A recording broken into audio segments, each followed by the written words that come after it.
Hi, my name is Amanda Sotelo, and my introduction for my PowerPoint is: Can mental health applications be effective for depression, anxiety, and stress during a pandemic?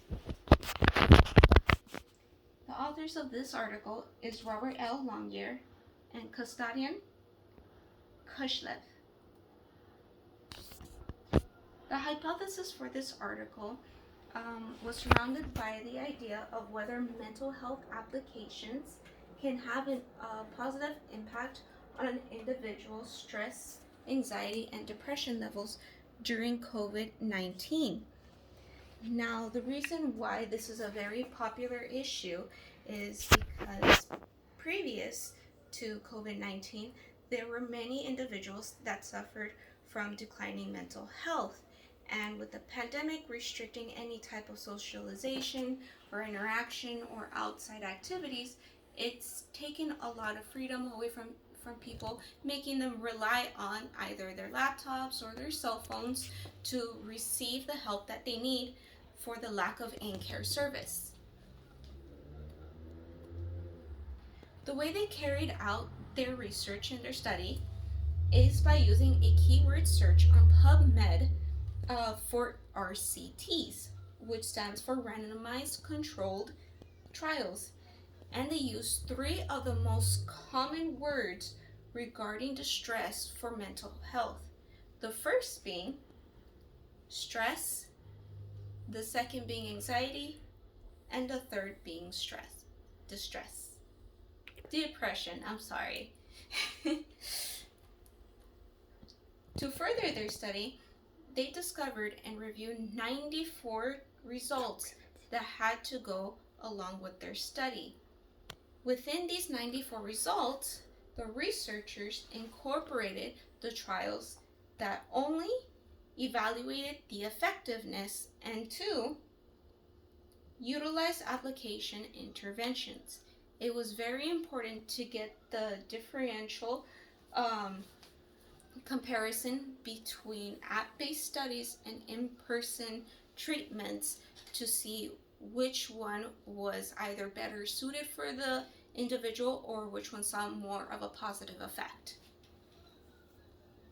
The concluding results of their study resulted in that only 19 of the original trials that they found fulfilled and published their criteria.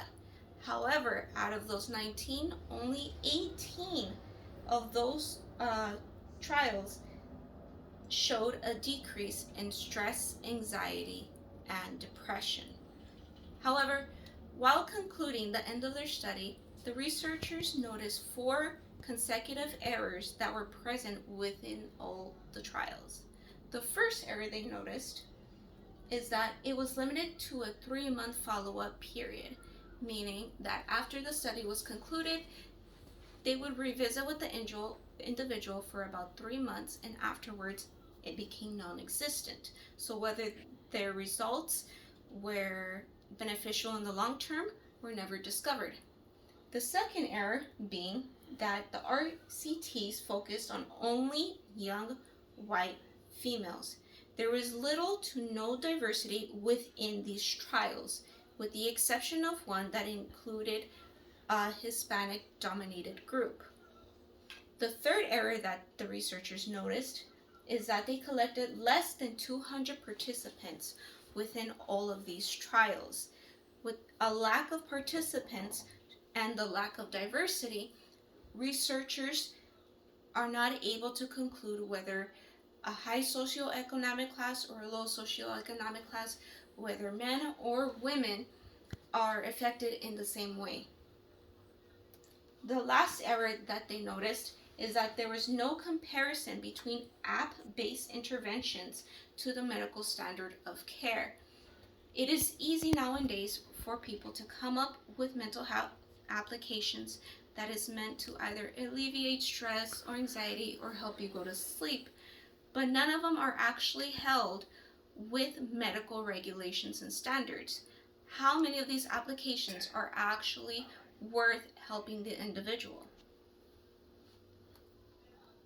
This concludes the end of my study. Thank you so much for your attention.